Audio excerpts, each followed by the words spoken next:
Radio Cosmik, Radio Cosmik, Radio Cosmik.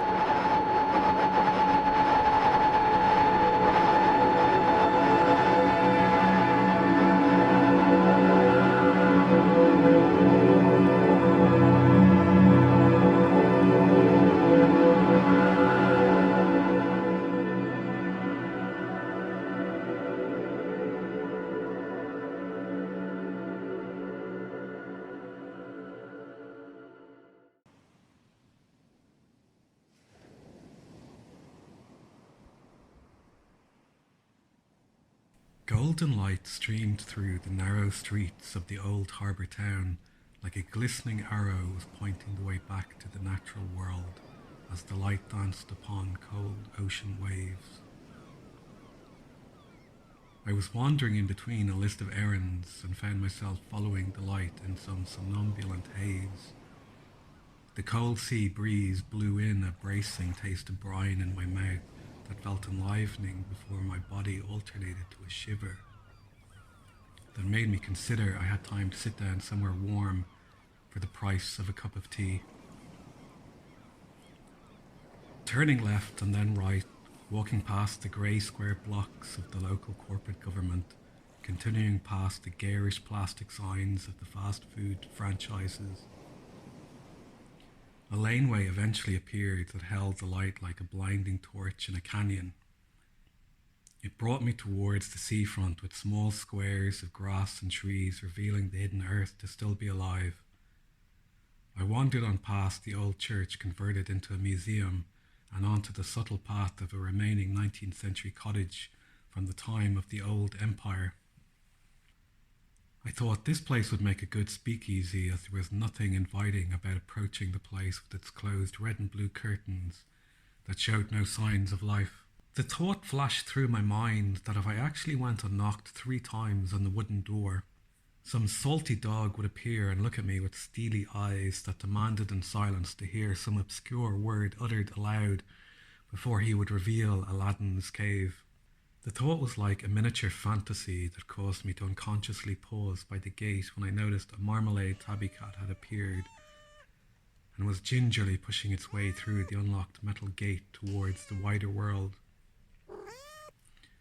It began sniffing my shoes and trousers and then wrapped itself around my legs in one flowing motion that seemed designed to make me fall over, or at least provoke me to scurry it away. But I bent down to rub its head that gleamed with curious eyes. "Oh, don't let him out," a female voice cried. I looked up to see a young woman holding the door open with one foot while she awkwardly held a tea tray. "Can you..." she began to suggest as I scooped up the cat with both hands and closed the gate behind me.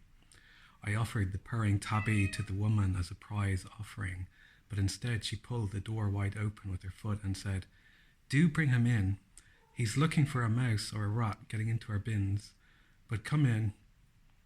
Come downstairs." I dropped the cat onto his 4 paws and he scurried down the long corridor that led to a flight of stairs leading into what I thought was a basement. The girl automatically sashayed her legs out of the way as the cat ran ahead. The heavy wooden front door clunked into place behind us with a satisfying sound that seemed to suggest the outside world was being sealed off.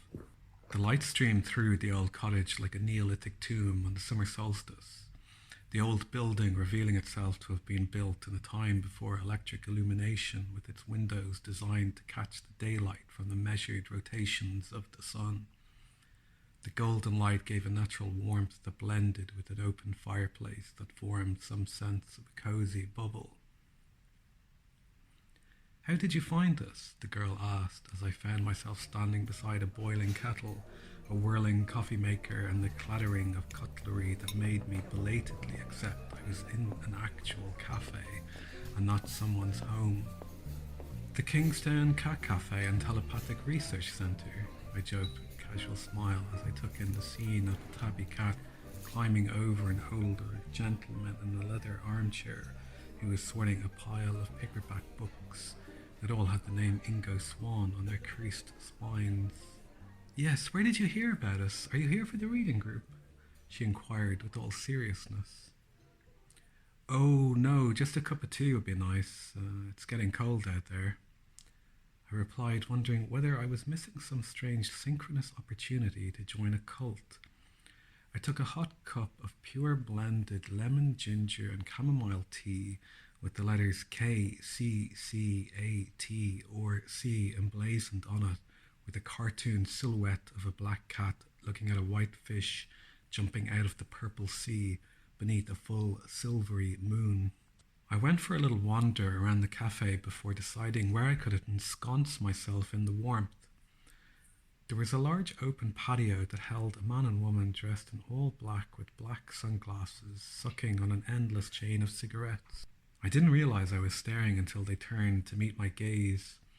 I thought all that was missing were matching black berets. I wandered along a large oak bookcase that was filled with the arcane and esoteric, every book looking like it was a refugee from the analog age, with their withered covers and uneven pages revealing a time before standardization. There are many little wonders to be found if you have the patience. Gerald is my name. The older gentleman opined, appearing beside me and offering his hand to shake. I smiled and gently shook hands with a sense of relief that no funny kind of handshake was being offered. It was an actual open, warm hand to be met with my own. "Are you a psychic researcher?" I asked him. "Are you here for the reading group?" No, I just noticed what you were reading. Ingo Swann? Didn't he go to the moon in his mind? Oh yes, a marvellous fellow. Really a naturally gifted chap. Only so much he could put in the books, of course, but they're a good starting point for people. Anything to provoke a good conversation, I suppose.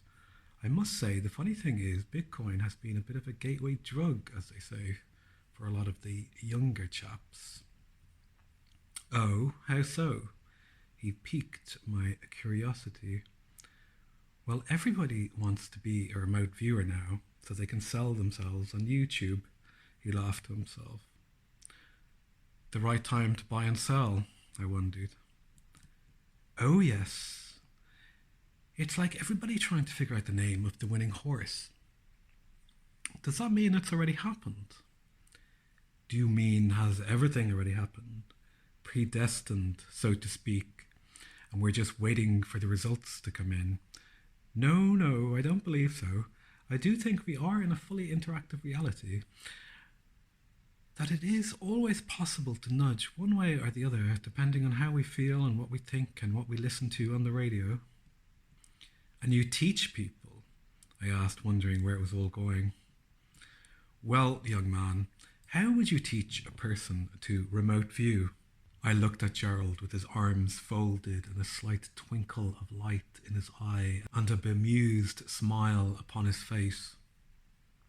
He seemed a good-natured sort, and I wondered what kind of test this was, an intelligence test, or perhaps a psychopath's test, or just a test of knowledge. Well, what I would do, I slowly began to consider the task. I would have a set of coordinates written down to look at, and they would relate to something like perhaps a pyramid on Mars, or the Hall of Records beneath the left paw of the Sphinx. And then I'd give those coordinates to the remote viewer. Yes, of course, but how would the remote viewer figure it out? How would they see anything? Or are they psychic supermen living amongst mere mortals? I don't know, but I think they would have to be psychic.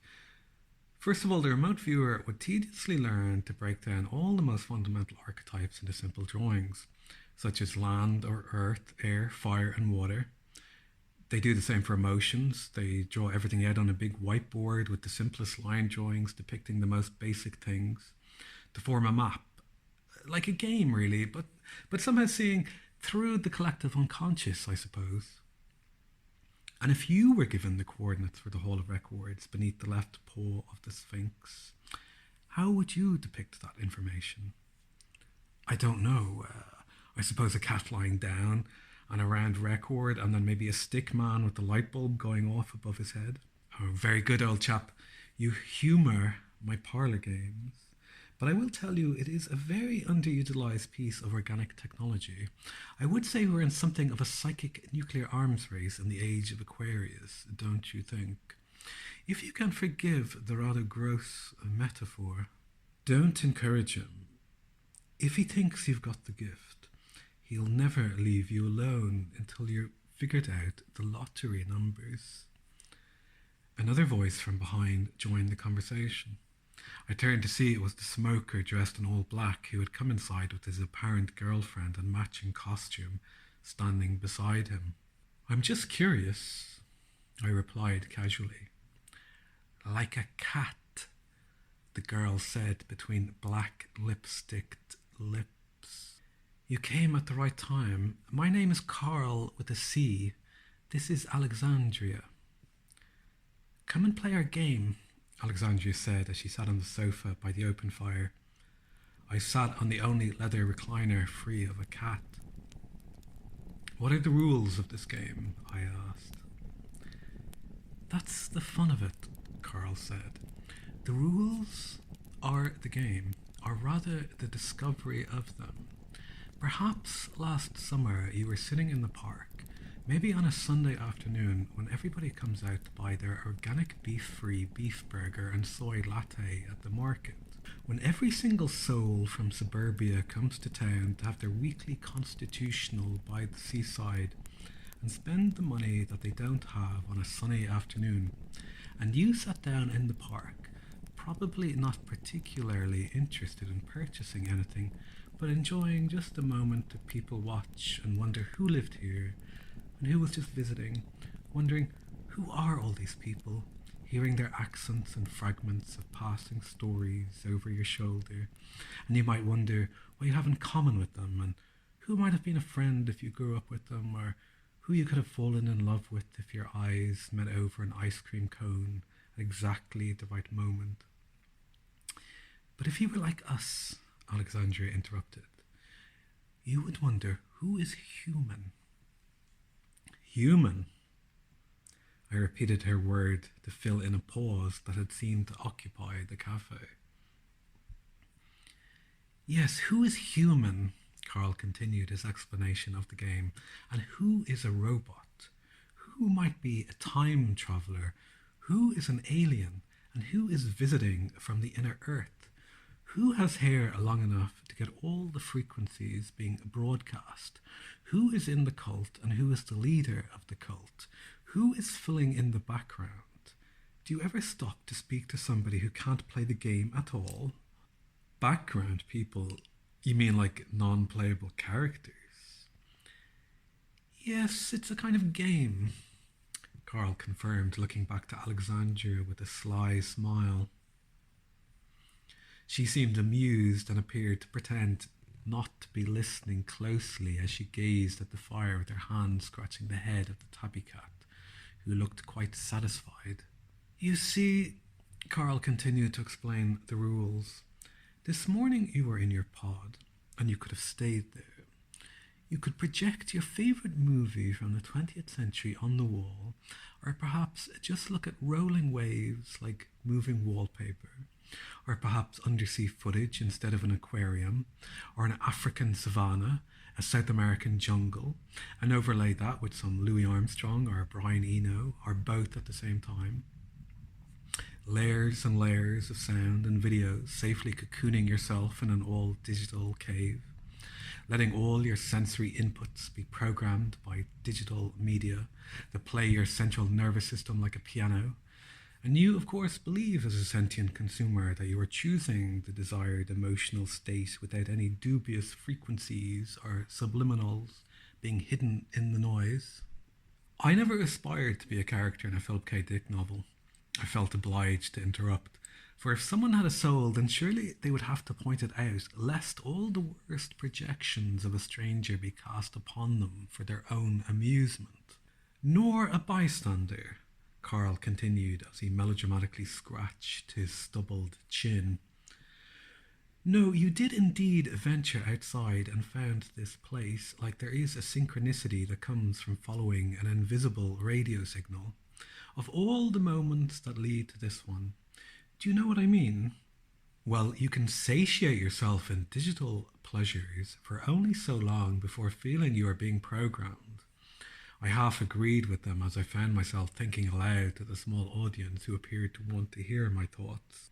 I like listening to the radio sometimes in the bath and letting the cosmos drift in. I guess that can be like a minor synchronicity of what happens to be playing and what mood you're in as you sink into the steam. The last time I had left Radio Cosmik play in the background as I was lazily musing like Archimedes. And then I heard this child singing this strange invocation of prog rock and auguries of innocence. I had to find out what it was as soon as I was dry, and it turned out to be a new album by Brad Mehldau, Jacob's Ladder, where he was musically quoting from old prog rock stuff like Rush. The first thing I found was a review in somewhere like The Guardian that began by stating how uncomfortable it made the reviewer to hear such a piece of pure childlike innocence presented in a contemporary song. And I thought, oh, how far the culture has fallen that there is no place for a child's singing voice. How it startles us to be presented with such open innocence reaching out to fill the space, with all those falsetto notes flowing up into some higher dimension, and apparently how hard it is for us to acknowledge its existence now. I just thought how it reveals how much of our culture is now thoroughly degraded. You can't help but make a value judgment. Carl responded to my memory. In some things, no. And how did it make you feel to hear this spontaneous synchronous broadcast from Radio Cosmik? Like a door was open, I responded honestly, though had doubts about Carl seeking a game more than a conversation. And do you think there are doors you can open here, in this world, in people? Can you judge them? Can you discern their differences? Or are there none? But what do we project on the world? I responded. Do we see but through a glass darkly? If I study the words of the information systems presented to us, those classics of philosophy, psychology, and sociology, whose eyes do we look through? I'm clever enough to discern that we're sharing a world with predators. Then, should I spend my time worrying about vampires hiding in every shadow? Do I start placing all my relationships into boxes marked borderline, sociopath, narcissist, psychopath, and then find I'm looking through the eyes of the beast, deciding who isn't worth my attention? Yes, you must go through the bitterness, just remembering to not internalize the ways of the world inside you, lest you make yourself sick. The trick is to glide and surf over the frozen sea. Because when we freeze our emotions and turn the anger inwards, we have depression and we listen to Nico and wear black clothes. But if we can remember ourselves, we can smash that frozen sea with our anger and realize what is happening. And the light of anger erupts, the filthy mess of bitterness all over ourselves. And we find we cannot stay there either. You must always keep moving, gliding, surfing through the inner states. The worst pill to take is the pill of bitterness, to make a home for the black pill inside you. If you don't have the grace to rise... Carl let his drifting thoughts rumble on silently in his mind as he stood by the open fireplace. Our birthright is to be happy, I suppose. I offered to complete the thoughts emptying out that seemed to fit like pieces of a puzzle. And where did you find Radio Cosmik?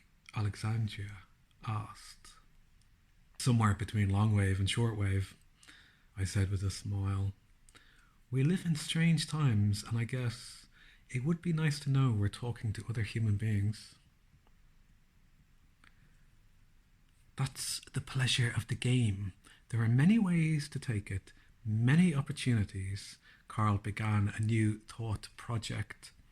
I keep telling Alexandria here that there will soon be a marvellous opportunity to become the most well-known therapist and counsellor in the world for dealing with those who are refugees from simulation cults. Don't bother him, Carl, Alexandria added in the hope she could preempt a rant or discourse she'd heard many times before. People who believe we're trapped in a computer simulation.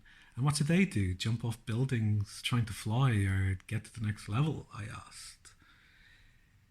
It does seem funny, but I think quite the opportunity is available for the first person to jump in the field. And where would you herd them back to? Back into the matrix of a job in an office or a shop? I wandered away from the couple who were transferring silent thoughts to one another over a locked gaze.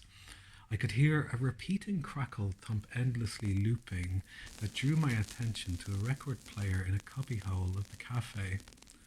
I realised the sound was the endless run-out groove of a record being struck by the needle as it repeated without any automatic tone arm being present on the old turntable to lift the needle after the music ended. I knelt down to lift the little handle that withdrew the needle from the black grooves of the record. Beneath the stereo is a shelf of vinyl that invited hands to flick through their worn covers with halo rings of records pressed against one another for decades. The old analog art objects revealing themselves to have passed through many hands. There seemed like an inordinate amount of Bill Evans records in strange configurations that suggested a mix of aged originals and cheaper bootlegs that made up 90% of the cafe's vinyl collection. I realised, of course, some gentle jazz without vocals was the perfect background music for the soft space with its prowling cats, seeking the coziest places to sleep while the humans chatted or placed their minds silently in a book. I pulled out Bill Evans' Trio live in Buenos Aires 1979 on Yellow Note Records, which I thought had to be a cheap bootleg with its flimsy cover. I expectantly dropped it on the turntable, the needle finding the groove through some crackle before the stereo vibrated again with the movement of gentle jazz tinkling filling the ambient space. Well, this is what we do, isn't it? Talk about music and films and books, getting the lay of the land and each other with some sort of map, mapping it all out for ourselves. Gerald had appeared as the music quietly spread out in the space. He was looking down on the rotating record with some wistful, mysterious memory in his eyes before he raised them to make contact with me again. I guess it's too much to start right off with the life and death stuff, I replied. But you know, it is all life and death, the game we're in. It's a serious business. No one can fail to notice where we are in the storyline. You must sense it. The narrowing of the path, the squeezing effect, I like to say, forcing us to become ourselves, or rather, you might say, reveal ourselves, as though the grit in the oyster makes the pearl. And all of this, I mean all of that, the world outside that is rather mechanical and attached to the time on the face of the clock, and is always altogether progressing ever onwards. As you know, if you walk down to the harbour and look out on the city in the bay, you can watch planes flying between the chimneys of the pigeon house and land and take off with incredible precision, little silver tubes in the skyline, hanging in the air as though they were attached to some invisible strings from the great clock in the sky, the mysterious machine running our civilization. The benign machine, I joked.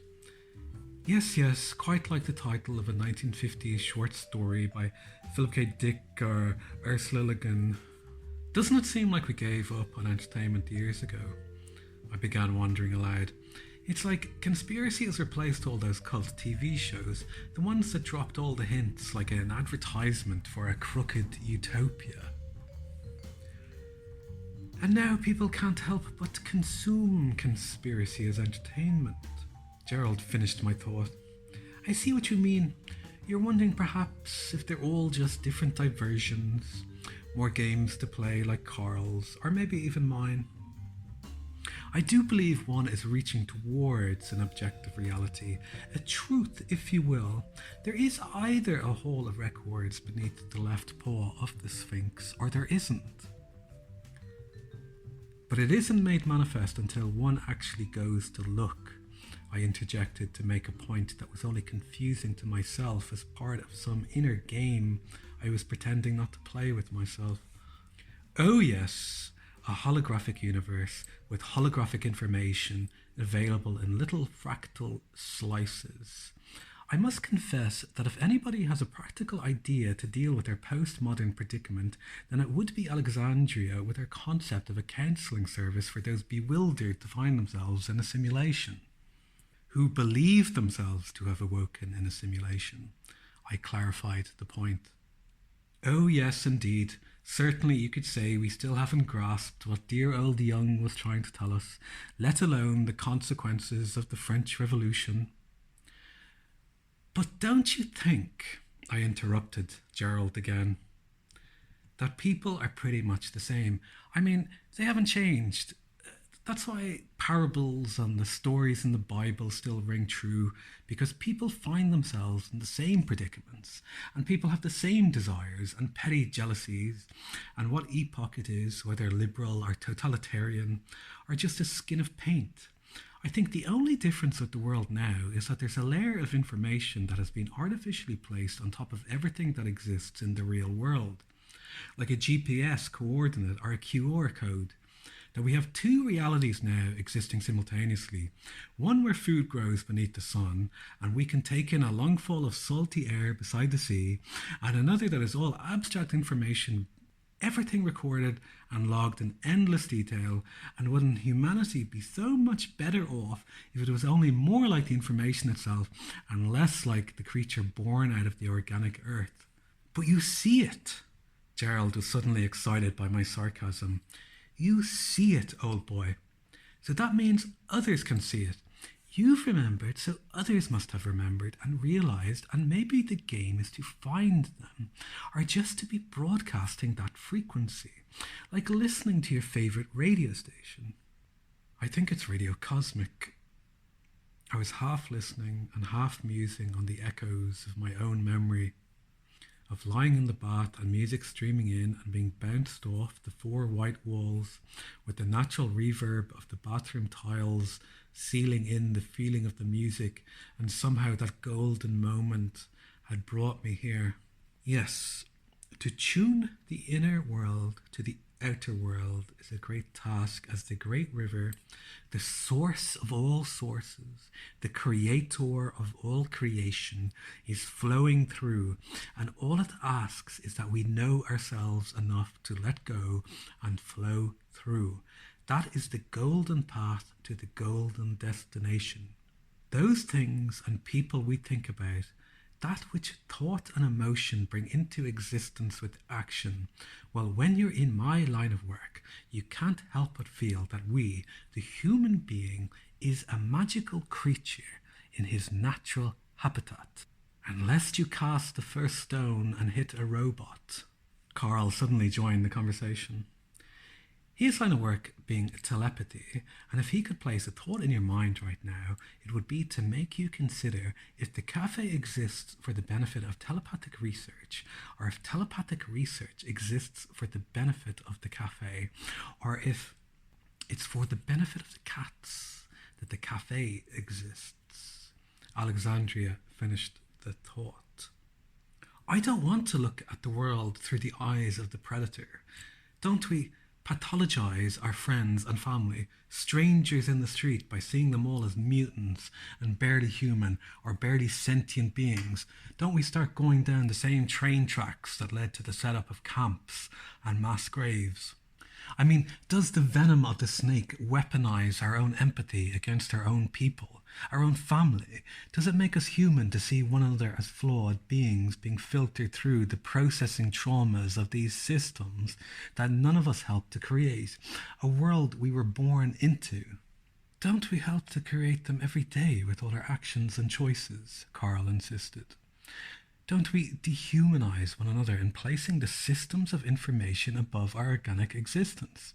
How far gone is the soul in putting all your details into the mainframe? All I know, I began with another recent memory that I could still vividly replay in my inner eye. If the task is to discern who is human, then all I know is that when I saw that girl walking towards me in the rain, and our stranger's eyes met, and I could see the flash of intelligence in her eyes, I knew she was one of us. But that memory stands out to you because it's a rarity. Don't you see? Every day you see people in the shops, in the post office, people walking their dog, and you don't feel any flashing insight or connection. Carl was insistent again. But Carl, if I'm to walk around thinking I am the god amongst men with my aura filled with resentment and anger and alienation, then all those emotional cues will float out into the world just like little invisible spikes to everybody I meet. Listen, old chap. If you're already determined to discern what is what, then you've accepted the mantle of true sovereignty. Then you are responsible for making your way in this world, of owning your emotions and projections and your empathy. One may make mistakes, but you are co-creating your own reality. You are not selling pieces of your soul to the corporations in exchange for them processing it for you. We didn't come here to outsource our own morality and creativity. Well, I didn't anyway. Gerald had made his point and sat down again to rearrange his books on the sofa. What do you see for today? For your meeting? I suddenly wondered what else may have been stirred in Gerald's mind. I mean, you must have hoped certain people would show up or hear your advertised intention that went out into the ether. Well, I only hope to get what I give. I think you've already been around the block. Gerald smiled and Carl laughed. Can I get you another tea? The waitress reappeared. I can do you a great turmeric with cayenne pepper and black pepper and a dash of matcha, or you can have a lot of matcha and just a dash of turmeric and cayenne pepper and black pepper, or lemon and ginger, or a green tea, or mint. Oh, I just want something without caffeine, I replied as I watched the cat climb over a woman's head as she lay on the ground to stretch her legs. I will make you mint tea. The waitress smiled and joined my gaze on the clambering cats doing their best to get in the way of the woman stretching on a Persian rug beside the patio doors. Yeah, it's normally 5D cat yoga at this time of day, the waitress explained. You don't have to give me a funny look. It's very popular now with some of the girls. You see, the cats exist in the astral plane as well as existing here in the third dimension with us. What happens is that we try to co-create a morphic resonance amongst everybody, cats and girls, and you can imagine a floating geometric grid surrounding us that allows us to safely explore the fifth dimension without any nasty critters annoying us. We thought originally goat yoga would be cool, but then it was only practical to do it outside in the summer. Then we got an anonymous letter from one of our members that if we were going to metaphorically and publicly align ourselves with the energetic field of Baphomet, then they weren't going to be very happy. So we all agreed cat yoga would really be much better. They're a very good judge of character, cats. You have members? I asked, wondering what exactly I was dealing with. Yes, it's a members-only club. We usually ask every potential member to write their dreams down for at least a month, but sometimes spontaneous things occur. You managed to stop Tabby Cat escaping. What did you dream before coming here? I can't remember. I honestly couldn't think of any strange dream to recall in the moment. That is why you must write them down. I mean, if you had said you had a conversation with Mr. Tabby this morning, then we'd know that you had some specific information for us. But what are you trying to figure out? I asked, slightly confused. It's all a piece of the puzzle. All those little fragments of consciousness dancing on a string like rising octaves, and natural melodies telling stories about how we found ourselves at the end of time. Do you think Tabby Cat opened the door for me? I wanted to hear what her most far-out opinion might be. Well, you're definitely not a robot. A robot would never be able to lift her up. And you're probably not a time traveller, as you'd probably be out of phase with us. And I doubt you're an alien, as you don't have funny ears. You also don't seem terribly fashionable, so I wouldn't assume you were a background person. Well, I'm only joking, really. The cats just remind us that we have one paw in this world and one in another, and whatever isn't visible must be interacting with us too. So it's all a study in practical applied superconsciousness and telepathic research. What's the goal? I asked rather than asking what's the point. To see who is who while we're here, catalogue all the cats and people who have woken up and wondering what to do now they've remembered they have free will and are outnumbered by all the frogs who are gradually falling over. Cats are very good at that, aren't they? I mused aloud. Knocking people over when they walk down the stairs. Surely only a divine sentient being could ascend such a test, particularly when carrying a tray full of teacups. I survived. She smiled and went back to washing cups. Tell me though, what would you be doing if you weren't here? Today? Well, I'd probably be doing my own search, reading Zero Hedge and gradually discovering my brain was being rewired by the constant input of new information. And I don't even mean the infinite scroll of a mobile phone rewiring my consciousness to only being able to accept short-term thinking as the human mind becomes a reactive component in the system. One where garbage in equals garbage out. And as all the information streams from the centralized scrutinizer into our individual consciousness, we manifest the desired behavior of the system upon the stage of life. And what kind of way is that to live? She wanted to know. Oh, no kind of way at all. It's internalizing the beast, adopting his thoughts, concepts, desires, and distortions as our own. It's like if you play an old version of SimCity to pass the time. Well, really to kill it pointlessly. You realise you're gradually adopting the sick pathology of the game's architects and filling every cube on the map with a building or a road. Like the world is something to be filled in rather than something that should breathe. And all the creative energy of your psyche is lost into a synthetic funnel that eats a part of your life force while returning nothing useful in terms of information or knowledge or anything practical to your existence in this dimension. And is that the place they're acclimatizing us to exist in pointlessly, like human batteries of consciousness turned in on itself like a 3D soul trap? That's why we have lots of books and no Wi-Fi. Gerald had joined the conversation, and it's a bit of a secret, but lead paint and a mobile signal jammer help too. And why it's a members only club rather than a real cafe. A space to create. A book is a marvellous piece of organic technology, really rather underrated these days, especially when you've learned how important it is to discern what one is exposed to, how precious our perception is. I can't watch films anymore, I said, turning to face the older man, feeling a sudden desire to make a terrible confession. I don't just mean their corporate ideologies and plastic special effects and their casual, grotesque violence. I mean, I realised I can't watch the acting in modern films. Somehow the technique has changed. I suppose you can see every era has its own dominant theory or technique of acting. Like some film historian would talk about film actors having evolved out of theatre and the music hall and the circus, and old films from old eras can seem to alternate between being hammy and naturalistic and melodramatic. And of course, if you watch a lot of old films, you realise you're watching the same stories being told in different costumes. I remember watching a 1950s Kirk Douglas film about the Vikings, and I thought how easy it would be to take exactly the same archetypal story and set it in outer space, with the lasers and rocket ships, and it would be the same Hollywood hero's journey with just a different lick of paint. It's like all those 70s movies embraced a casual aesthetic with characters hanging out and talking about paranoia and inflation in between chasing chicks.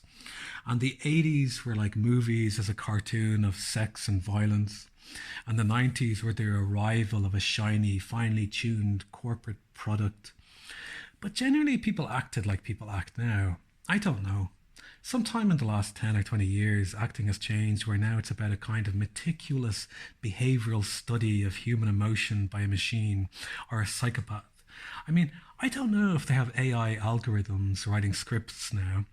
Some films definitely feel like it would sequence A, B, C instead of any plot or internal logic. But the acting reminds me of a psychopath studying human beings so they may walk amongst them unnoticed. I mean, acting now seems to be all about facial tics and gestures, that the movement of the brow and the squint of an eye and the eyeball moving from left to right is supposed to reveal all we need to know about the inner emotional state of a human being. It's made modern films completely unwatchable because it makes me feel like I'm inside the mind of the psychopath or the machine looking out at a human being like they're cattle. Just compare the famous "Fear is the mind killer" speech in the original Dune and in the remake. You know, the last time I really noticed it was in Ad Astra, which felt like an algorithmic generated script that was being compensated by the over-emoting of Brad Pitt. Each sequence seemed to be designed to invoke particular emotional states, from curiosity to wonder to fear to horror to sadness. And the viewer seemed to be carried along through the sense of the actors revealing of themselves on the big screen with their intense emotion. But it all seemed completely hollow. That film had become a technological simulacrum of human life, like a machine trying to reconstruct what human beings were like after their extinction. Like it was all something to be examined.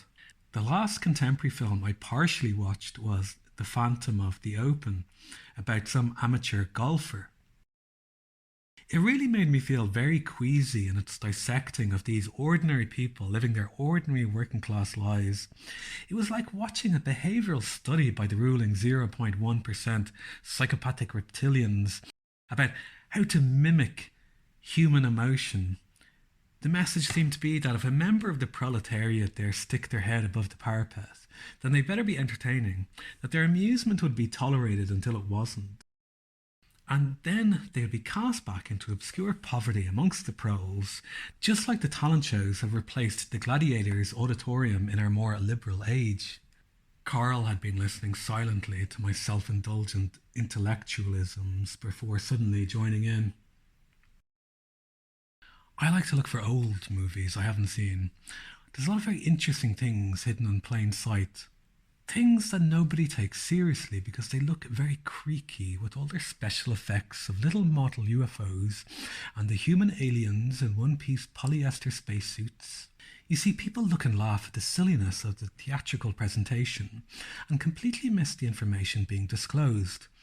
I found this old Christopher Lee movie Starship Invasions recently, which also had Robert Vaughn in it as an investigator looking into UFO sightings and abductions.